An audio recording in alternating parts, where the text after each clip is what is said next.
Welcome back to the Now Morning Show. Now, we are getting ready for the World Cup of Tennis, which is the Davis Cup, and it's actually going to be back for a second year. And so joining me to talk more about it, we have the president of the Tennis Association, Mr. Hayden Mitchell, and we also have one of the players, Mr. Ebulum Wokolo, who are joining us to talk about the World Cup of Tennis. Yes. Gentlemen, good morning. Good morning. Good morning to all the viewers. Very excited this morning. Yeah.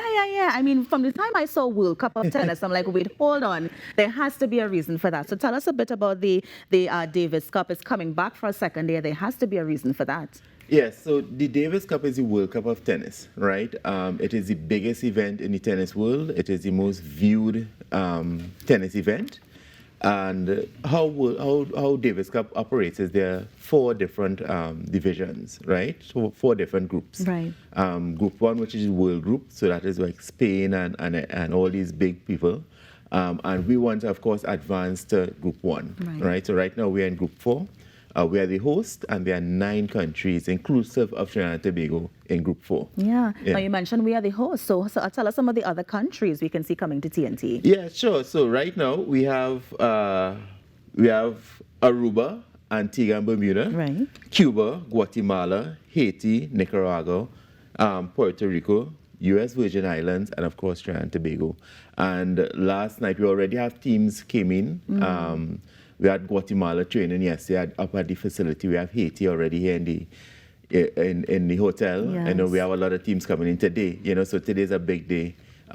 Teams arrival and of course practice at the National Racket Center. Yeah.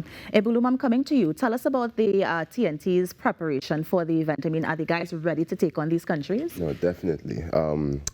We're training very hard. We all know each other's games, so we know the level that we can bring out for Monday to play against the other guys. We're definitely ready. That's what I can say. You mentioned training. I mean, I'm not too familiar with tennis. I'll admit that straight off the gate. Tell us some of the preparation you'll have to do to not just compete, but to be fit enough to play a tennis match.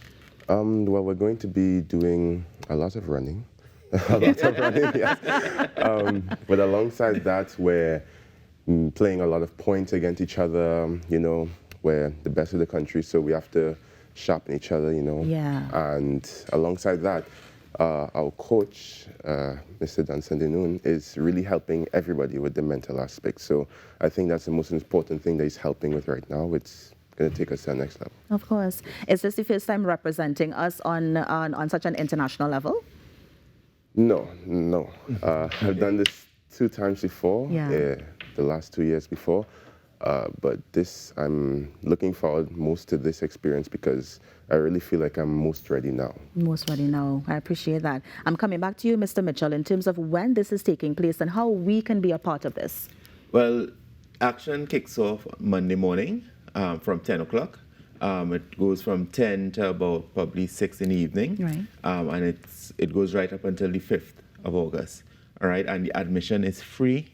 Trainees, we like that. Yes. Trainees like that, right? So it's free. We want everyone to come out and support your team.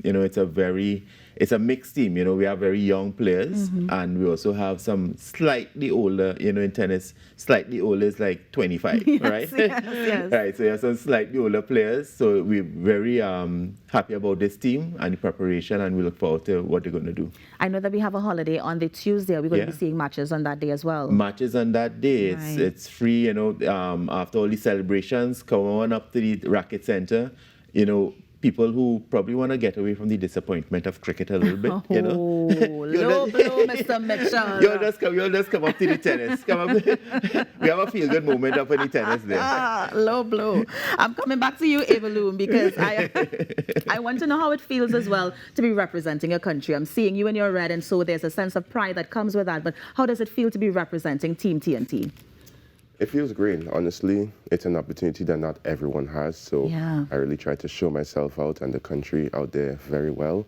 I think that it's just national duty, Just very happy to be there for Trinidad and Tobago. Yeah. After the Davis Cup, do you see yourself going international? I mean, can we see you at a Wimbledon, let's say in a few years? Hopefully, that's what I can say. That's the dream. That's the dream. That's the dream. And I'm coming back to you, Mr. Mitchell. How do we prepare a team to go to that international level? Well, I get this question a lot. Why don't we see somebody from Trinidad and Tobago playing Wimbledon or anything like that? And, the issue is that it is a process to get them there. So if you look at like a Serena Williams or any of those good players, what those nations do is they have to host tournaments, right? They put their players right inside the tournament. And that's how they get points. Yeah. They then get points to go into a higher level tournament. And that is how they started. So last year after the Davis Cup, I sat down with the team and I said, okay, what as the National Association, what can we do to move it forward, right? And, the members said, listen, we need to have pro events. They need more exposure. So earlier this year, we would have hosted some international professional events. And we did that as a stepping stone for the players to get more exposure playing. And coming out of that, we actually had our doubles team, right, actually winning matches. So right now, they will be internationally ranked as doubles players. So that is part of the progression. Yes. But I think people did not understand how to get our players there. You have to host tournaments. You have to have your players training. Yes. Then you also have to have those players having opportunities to go outside and play because we cannot have all the tournaments here.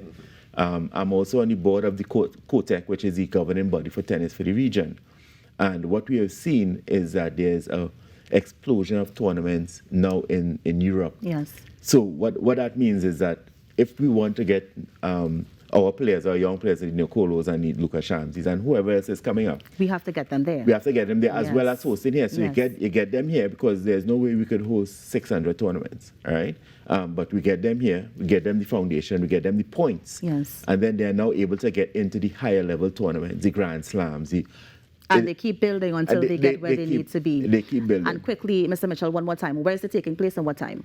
National Racket Center. Yes. I mean, it's funny when a lot of people walk into the National Racket Center, they're like this, wow, I didn't know we had this in Trinidad and Tobago, right? But it is wonderful. It is a world-class facility. I must thank the government, sport company. It is an excellent facility, and it only gives us the platform to have great things happen. Of course. Mr. Mitchell, Ebulum, thank you so much for joining us this morning. All the best to Team T&T, and I know that we are hoping that we keep the cup here in Trinidad and Tobago. So thank you so much for joining us. Definitely. And that, of course, was Mr. Hayden Mitchell, the president of the Tennis Association. And we also have a player, Mr. Ebulum Wokolo, who they are going to be representing T&T next week. You're on the Now Morning Show. We're going to take a break. I'll be right back. Stay with us.